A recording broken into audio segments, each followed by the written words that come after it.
What's up, everybody? Welcome to the BT Podcast. Thanks for hanging out with us today. My name is Danny, the online pastor at BT Church, and your host for the podcast. In today's conversation, we are continuing our just kind of diving into the global concern aspect of BT Church, and we have some very special guests with us, some family from Queens Church in New York City. As you're tuning in, please share the podcast with all your friends on Spotify, Apple Podcasts, or YouTube. Let people know this conversation happened. Enjoy this episode. What's up, everybody? Welcome to the podcast. And today's episode, we have some amazing special guests with us. This is our QC family. So really quick, introduce who you are and what you do at the church. Go for it. Awesome. My name is Lindsay Mayberry, and I am one of the church planters, married to Larry. Been in New York 10 years. Nice. Living in the neighborhood. Yeah. Larry Mayberry, church planter. David Lopez, Youth Young Adult Director at Queens Church. Nice. Awesome. And so I know for some of you guys tuning in right now, you know that BT really has four pillars that we stand on, like a part of our mission statement. It's biblical teaching, relevant worship, global concern, authentic community. And so what we're doing with today's episode is kind of diving deeper into the global concern aspect to where BT desires to be a church that lives beyond the four walls, that we do missions locally, but also globally, that we have a concern for the gospel movement across really the world. And so maybe you know this, maybe you don't, but we partner with so many organizations that are living gospel-centered mission lives. So Queens Church is one of those organizations, and it's close to my heart because Summer and I got to be a part of that. And so what we're going to do today is just kind of dive deeper into the Queens Church story, that maybe here's some stories you've never heard before. Here's some things that God is doing in Queens, New York City. And man, it's going to be super exciting. And so let's kind of like get after it. So right now, I'll start with you, Larry. Give us the Queens Church story in 15 to 30 seconds. What do you got? 15 seconds. Lindsay and I were planting a church in Astoria, a next door neighborhood to where Queens Church is, and we began picking up trash with some people that we loved and knew from the neighborhood in the Woodside Houses, which is the government-run projects there. And we met the tenant association president who said there had never been a church to serve that neighborhood in her entire lifetime. Wow. Since she had lived, she's in her 60s. She had lived there since she was about 8. So never a church served the neighborhood. At that moment, we knew we wanted to plant a church there. And by now, there's been over 20 people who accepted Christ and gotten baptized, and life transformation has happened, and a church has been born. All that started from... Good job. 15 seconds. Yeah, that was great. Yeah. Probably more than 15. It was a little, but 17 and a half, whatever. Yeah. All that started from picking up trash. That was it, yeah. Wow. I mean, we had been praying. We knew we wanted to plant a church in the neighborhood or around Queens, Western Queens, where there's 750,000 people. At the time, there was 8 English-speaking gospel-centered churches across a few different denominations. Now there's 12. But so yeah, it started with prayer and trash. The trash thing started because a woman who was working with us at the time, her name was Winter. I assigned her like, hey, let's look for some ways that we can serve the community. And she began praying, and she was like, I kept walking. She lived on a street that passed through, you had to pass through the projects to get to the subway. And she noticed she was going around, like that was like the regular thing. It's a little bit farther of a walk. You just go around the projects. Yeah. And she just got convicted in her prayer life. I'm going to start walking through the projects. So she did. And it was at that time she noticed there was trash everywhere. So she said, hey, I think what we should do is pick up trash here. Wow. So, let's dive deeper into that a little bit. You talked about going around versus going through. What's the motivation for people to want to go around, and why do they not go through? Yeah, I mean, some of it's perceived that the projects are more dangerous, or they are dirtier. It's not as nice of a walk. Some of that's perceived. Some of it's real. Is it more dangerous for a white girl to walk through the projects in Queens? Probably late at night, probably, yeah. In the daytime, no. Which is why ultimately she decided to go ahead and do it. Yeah. But so some of it's perceived, some of it's real. And then, I think it's just kind of going with the flow, like the poor and the marginalized are ignored a lot in our culture in general. So if they live right in my neighborhood, we would normally not buck the trend and just, I'll kind of ignore them in my own little way too. Not consciously. Right. Winter was not doing that consciously. None of us were. But, subconsciously, we kind of are. No, that's good. A lot. Lindsay, you mentioned a while ago that you've been in New York for 10 years. Yep. So not from New York City. No. So where are you from? And what was like the motivation to want to move there?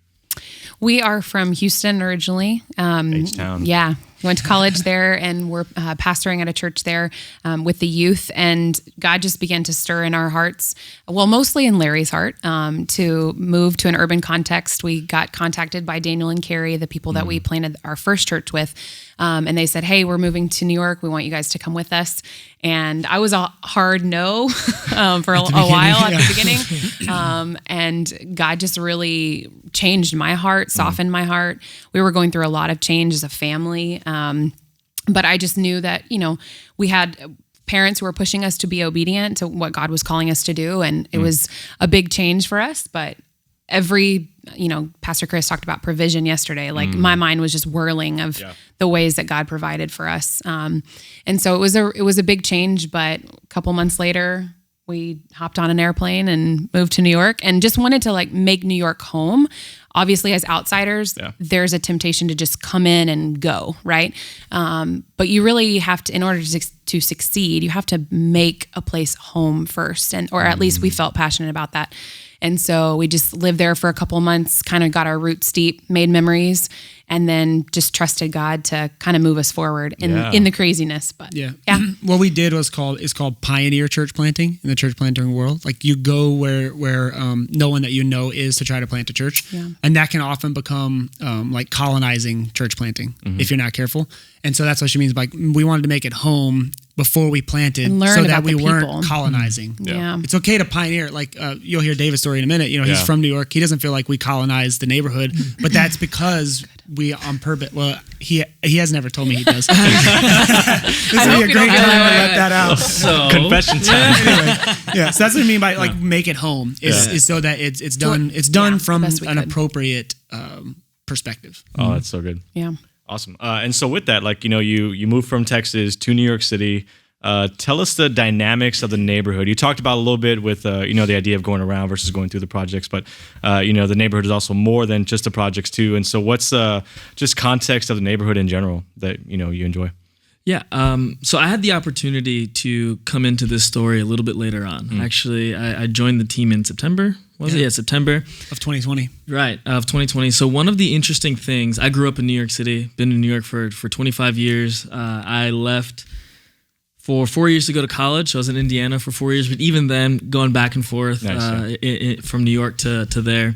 And I grew up in Brooklyn. I went to church in Queens, and then I went to school in Manhattan. So I've been able to touch a few things, but the incredible thing, but also the kind of daunting thing about New York City is how large it is and how there are so many different cultures, so many different people groups in slightly different areas. Across the street, you'll see a Greek community. Then from there, you'll have an Arab community. From there, you'll have primarily Asian community. And that's on like four corners. Right. It's nuts.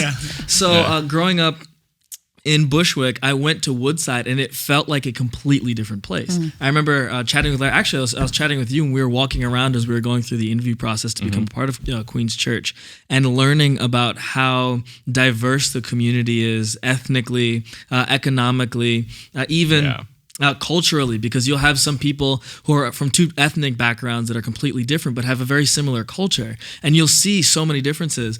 So one of the most interesting things that I love about QC is actually where it's placed geographically. So we're right across the street, our ministry center, where we primarily are. It's our launching pad for ministry. We're right across the street from Woodside Houses, as Larry was describing before, but then across the street we have Boulevard Gardens, which is a middle-class housing apartment complex, which just symbolically has this really interesting, sometimes difficult dynamic where you have incredibly poor people and people who think they're perfectly fine. And at like 20 steps away from each other. 20 steps. It's nuts. They meet at CVS. Right. And that's it. Right? That's they don't shop ground. at the same place. They don't really go to the same parks. They're in completely different schools. It is incredibly difficult. So one of the challenges, but also one of the joys has been watching those two communities interact and come to a gospel-centered love for one another. And that's really, I believe, one of the goals of Queens Church. Those two places you described, Woodside Houses, Boulevard Gardens, off the top of your head, what are the population of those places? In regards to ethnic just background, like how many size? people live there? Yeah, basically I don't know. in that radius. Woodside Houses is around 7,000 population, and Boulevard Gardens is around 4,000 population. So a little less. It's more spread out. It has more acreage, but it's a little bit less. Yeah. So you're talking 13,000 people. Yeah. in two apartment complexes. Yeah, and that's just apartment. That's not including because on these those are on adjacent blocks, right? All these other blocks are just lined with 2 and 3 family homes that have 2 and 3 families in each of them. Yeah. So in the direct, like within a half a mile radius of the ministry center, there's about 20,000 people. Yeah. With a half a mile radius. Right, which is nuts because all of them have radically different styles of living. Yeah. Right. To Very live in much a so. house versus living in an apartment complex versus living in the projects are radically different. Yeah. So your cultural understandings are even completely different. Just from that very basic fact, let alone the financial ability of each person, let alone their ethnic background and all that. It's really, really nuts. Now, in the ministry center, can you fit 20,000 people? Not Yeah, even. totally. Close. With BT's help. That's a good segue. Let's get into it. That's so awesome. So you can just do 30 services on a Sunday morning. Yeah. That's another option right there. And so, Lindsay, I'd love to ask you a question. A lot of times, maybe people meet you or they meet Larry, and a lot of times you're the pastor's wife. But I believe that you're not just a church planter's wife; you are a church planter yourself. Yeah. And so, what are ways that you love getting into the community and just meeting people in hopes of sharing the gospel or hopes of getting them to Queens Church, kind of things like that? Yeah. I think my main area of ministry before COVID BC was, I know, right?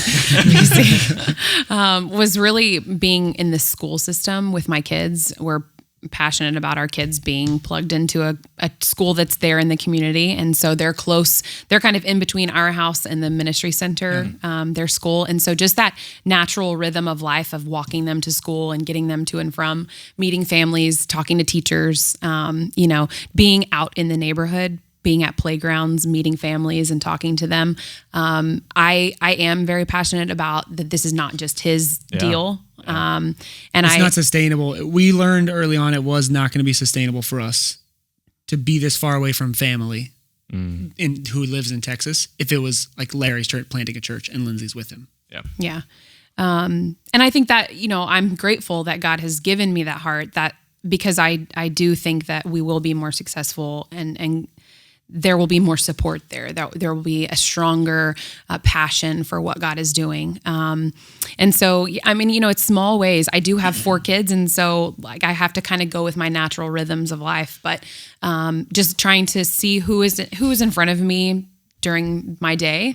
And then right now also, I did start a business. And so I'm looking to try to love on my clients as well. What's the business? Tell us about it. Yes. My business is a home organizing and decorating business. At Simple Space NYC. That's her business. Simple Space NYC. Follow for follow. Yes. And God's blessing it, and I'm very grateful for that. And I'm trying to remind myself that I'm not as available to be out in the community right now because we are still virtual schooling. Yeah. So you just using the opportunities to love on those clients as well.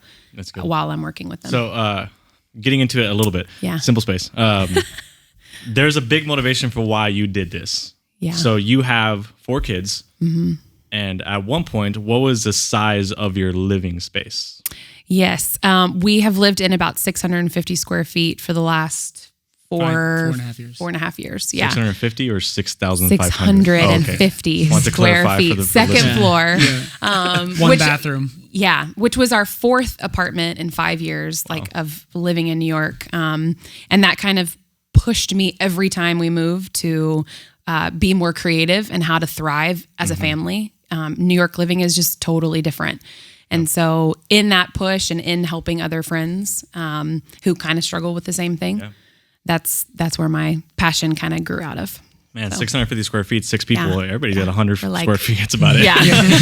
There is no unused space in our home. That's good. Love Every We're all area over is the a high place. traffic area. That's so good. Thanks for sharing on that. Yeah, thanks for asking. David, you mentioned that you grew up in New York City, born and raised there. Also, just from knowing you a little bit, knowing your story, you also grew up in the church. So a question I'd love to ask you, because you kind of see this dynamic of people moving into New York City, planning a church, and you kind of were part of a church growing up and those sort of things. And so how do you see like really the mission of the gospel being accomplished in a city like New York? Yeah, so I'm going to use some thinking that actually came from Tim Keller, where he splits up the city in two major parts. So you have Center City, which is primarily top of Central Park in Manhattan all the way down, and then stretching a little bit into Long Island City and then like Williamsburg kind of area, or Center City, which is primarily wealthy, primarily white, working or professionals within the age range of, I want to say, what is it, like 25 to like 40, 50? Yeah, something like that. Yeah, somewhere around there. Where we're ministering is not primarily there. Yeah. And where I grew up is not primarily there. We're ministering in the boroughs. And that demographic, I would love to be able to boil it down to something, but I really can't. Like it's so diverse, because you can go like Crown Heights, and they have some beautiful $1 million homes out there, all the way down to, again, Woodside houses where you're in the projects, right? So you can't really divide it up too easily in that way. But I bring that up to say, you have some people who come from other states. They come in and they primarily impact Center City. And the reason that is that New York is a very transient city. So you have a lot of people who are coming in to like, I want to be an actor now, or I want to find my perfect job or whatever. And they come and they really need a slice from home. So a church planter comes in and they're able to attract people who really want that slice of home, or really need community, or really need family. And that's a beautiful, awesome thing, because they are absolutely a part of New York City as well. However, the people that we're ministering to tend to be from New York, or tend to be born and raised here. And what that gives you is this dynamic of either you feel like you're stuck and like you can't go anywhere else. So I just have to make it till tomorrow. That is my goal, is make it till tomorrow, feed my kids. That's what I got to do. Or you want to get out of New York. Your goal is to just up and leave. So what ends up happening is a lot of the people who are able to have leadership positions, or a lot of really bright young people who grew up in New York, leave. So what that means for ministry is that you have very few leaders who are sticking around and are able to pastor people or love people who are here, because they're tempted to just get out and go. Or you have other people who would be incredible leaders, but they just feel stuck. They feel like there is no hope. There's nothing left to do. I just have to get to tomorrow. So one of the things that's been incredibly helpful for me is helping to provide people hope. To say that the gospel provides us the ability to live in difficult conditions, to meet people who are radically different than us, and to show them love and kindness, and to build communities of people who come from different perspectives and create an entirely new family. That instead of being stuck, or instead of causing you to leave, you can actually thrive here in New York City. Because God is the kind of God who doesn't just stay in his glory, but he comes and incarnates. He comes to us. And that's the kind of community that we are. We're the kind of community that comes into the difficulty, into the struggle, and is able to bring people hope. So that part of the gospel, I think, has been able to really speak to people. And it's something that I'm super, super passionate about. And that's why I do not want to leave New York. We were actually at lunch yesterday. And I believe it was Liv who asked us if we want to, would you ever leave New York? And instantly, no, not at all, never. Took you a split second to answer that question. Never. I can't really tell if you're passionate about that or not. I know. I'm gonna throw a shoe at you. Man, that was a phenomenal answer. I love that, and love seeing your passion. And you guys got a good one in David. And so I'll quickly share how David got connected to Queens Church, because I had a little bit of a role in that. Huge role. It's because of me that David is here. It's true. He wanted you to say that. Danny's middle name is Providence. So, as a lot of you probably already heard, Summer and I were a part of the launching of Queens Church. We moved there to see this whole thing happen. And our original vision, was we had no idea how long we were being in New York. But our hope was we knew we were called at that moment to go, so we went. And after some time, God was calling us out of the city, out of Queens Church. And we also knew that I was just praying, like, God, provide somebody. And so I had a couple of friends that I knew, and I just said, hey, give me a name. Hey, give me a name. I texted 2 different people.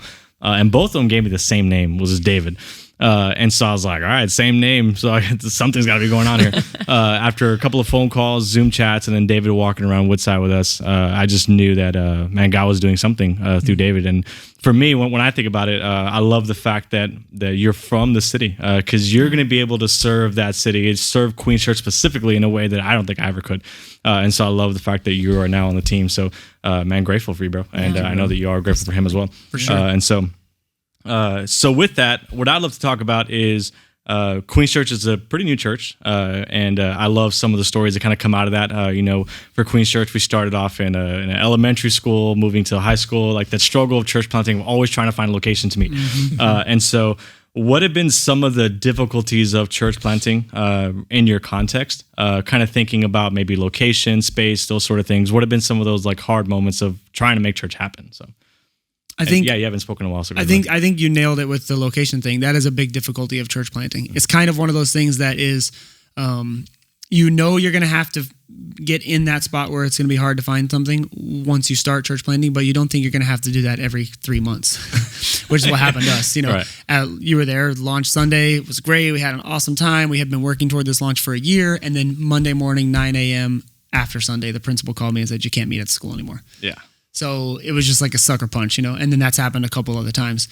But it's that at the end of the day, not at the end of the day, at this point in our church planting journey with Queens Church, that is like a secondary issue, because it doesn't really matter if we have a place to meet at this point. One of the things that COVID has been good with is really solidifying the community. And if we had to go online tomorrow, we could, and we're not going to lose people because of it. Right. So good. It's going to be stressful for me and David and Lindsay, like trying to find a space, a few others on our leadership team who will get after it, try to find a space, but it's not a difficulty that's like deep rooted. You know what I mean? Some of the things that he was talking about with regard to what it's like to serve with New Yorkers and try to help them see that the difficulties of living there, that God does provide hope for that. To me, that's more of a difficulty. So, we have a guy in our church who just got saved over COVID online, baptized in our backyard in July. You were there, you led worship at that service. His name's Harvey. And, he's coming out of, he's in his 50s. He's coming out of just a lifetime of, in his words, just completely turning his back toward God, 100%. And he did a 180, and now he's pursuing God, and these things just start hitting him, right? He loses a family member to gun violence in our community. He loses a family member to a freak accident. He gets sick and finds out he needs surgery. His wife gets sick and finds out she needs multiple surgeries. Just thing after thing after thing after thing. And it's not necessarily that he didn't have bad things happen before he got saved, but now he's pursuing God, and the enemy is just knocking him down over and over again. So I think the difficulty for me is doing the reason that it's not that the guys who he's talking about who plant churches in the center city part for that specific purpose have bad intentions. The vast majority of them don't. But what we're doing, I'm not saying, I am saying what we're doing is harder, but I'm saying because it is. It is. 100%. And the reason it's harder is not the location or the finances or the whatever. Those are the, yes, it's harder for us to raise 4 kids in New York City than it would be in McAllen or something like that because of certain things. But the difficulty of staying with people, to quote Tim Keller again, he's from our city. So we use, he's a great guide for pastoring in our city because he's done some of these things well. But he said the greatest act of love Jesus ever did isn't going to the cross, but it's in enduring the pain and the ridicule and the shame.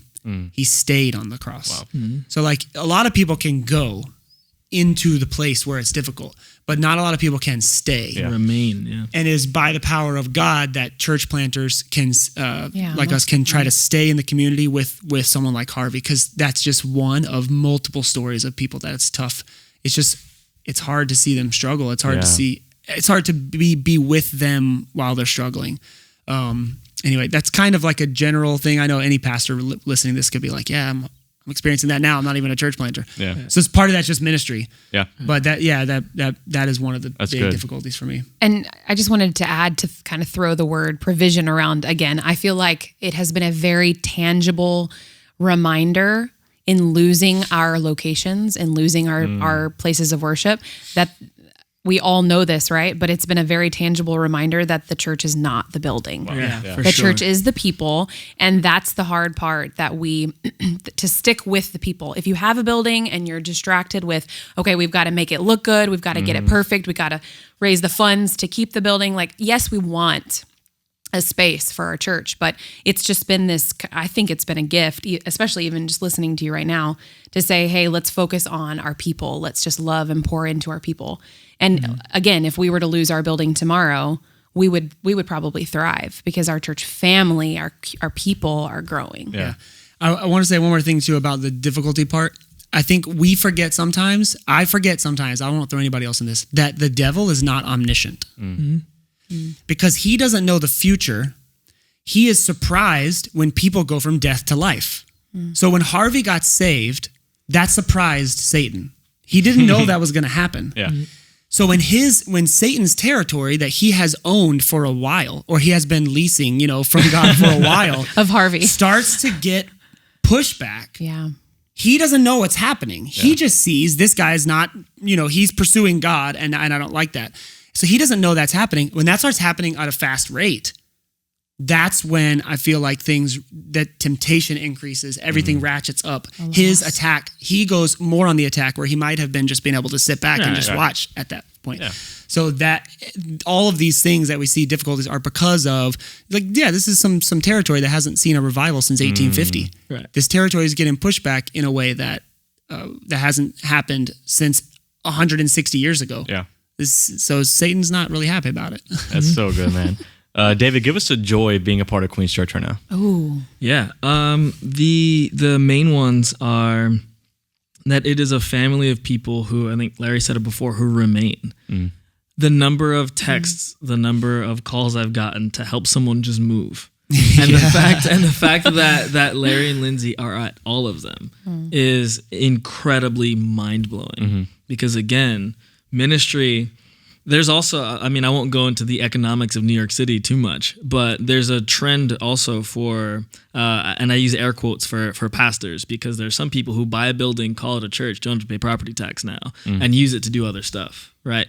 So you have people who come looking for hope, and they're not having service, they're not having Bible study. These buildings just exist so they can use it for something else, right? So there's this false ministry that happens sometimes. There's confusing stuff. There's churches that are so ethnically rigid that you can't enter unless you're part of their ethnic community, right? And that's for good and batteries. All that stuff exists. The beautiful thing about being a part of Queens Church is it feels like a real family of God. Nice. That I find teaching, I find correction, I find hope, I find joy, I find people who love me and who are there for me.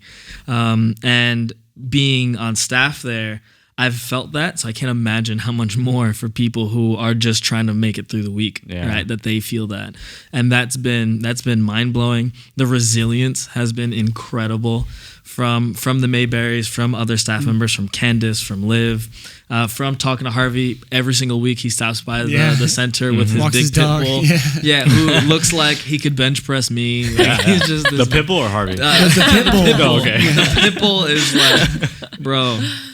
Ridiculous. But Harvey looks like back in his 30s, he might have given any of us a run for it. Yeah, He's pretty firm. Yeah. He's my favorite person to talk to all the time. Yeah, so I know Harvey too, and so we there was a moment where I was like walking around the neighborhood, and Harvey was just like posting up outside of the ministry center, which is like a high traffic walk area. There's stores and stuff like that. And I remember thinking, like, I think we're safe. Yeah, we're good. Like, if he's protecting this spot, like, we'll be all right. It's important to note for the sweetheart. listeners too, or viewers, that Harvey's son got saved and baptized too a few months after him, adult son. And Harvey hasn't stopped bringing people to church since. We're praying for his wife, Bianca. You guys can pray for her salvation. Several people in his family have come now that we started meeting back in person too. So he's His mom. And from my his mom understanding, comes. his mom. And he came because he got a free cup of coffee one day, right? Yep. You were there. I didn't know You were that. there that day. Yeah. I did not know that. Yeah. So I We know just saw him on the side of the road. We got to Yeah. do that again. coffee giveaways. Yeah, give away some coffee. Yeah, so it's man, so good. So as we kind of close off the conversation, one thing I'll talk about is, for all of us, but we're called to ministry. For some, you make these crazy moves across the country, or even just for David, I love how you explained you went from Bushwick, Brooklyn to Woodside, Queens, which is how far in miles apart? 4 is that? miles. Yeah, maybe, 4 or 5. miles. It's a different Which world. is a 35-minute drive. Right. Yeah. Or an hour and a half subway ride. Yeah, exactly. Yeah. And so, it's a whole different world for you, though. And so, even making that move, it was maybe an uncomfortable push forward towards your calling. And so, I do believe that anybody tuning into this conversation right now maybe feel a push or a call to ministry. Well, one, if you're a Christian, you have a calling. And so, what encouragement would you give to anybody that's pursuing a calling that maybe feels doubtful, fearful, unsure to going after what God has for them? Anyone of y'all can answer that. Yeah, I think discerning that call, what that is really important. So again, I'm stealing this, so this is not property of David Lopez at all. But there's an internal call, external call, and a providential call. Right? So when you know her, right? You have that. I think that's super real, right? That God just impresses upon your heart, hey, I need you to do this. Then the second one is external, which is split into 2 parts. Other people in your community, like Lindsay, you were saying before that your guys' parents were saying, "Hey, you should be obedient to God," right? And I'm sure you had Daniel who said you guys should come to New York. Your community around you saying you should go. But that also encompasses: do you have the skill to do whatever it is? There's this saying that you may feel called to sing, but the congregation doesn't feel called to listen. That'd be me if I ever felt called to sing. The external call would prevent it would prevent you from doing that. And then there's the providential call. Is God opening this door for you? You might feel called internally, even externally, but if God hasn't opened that door, you were waiting for your moment, right? And it's going to come, and you can trust God that He is going to make it happen because that's who He is. But you get to wait for that call. So I think discerning that was super important for me, at least. Figuring out, okay, am I supposed to do this right now? I left a job, right, where I was making decent money in order to jump into ministry because I felt all 3 of those. So, I would say discern, think about it, but then also have courage. Yeah, have courage. That's good. I'd say that's a great, well-rounded answer. The only thing I would add to that, or not even add to it, but say this is might be how that happens in real life, is like how Candace, our children's director, was called into ministry.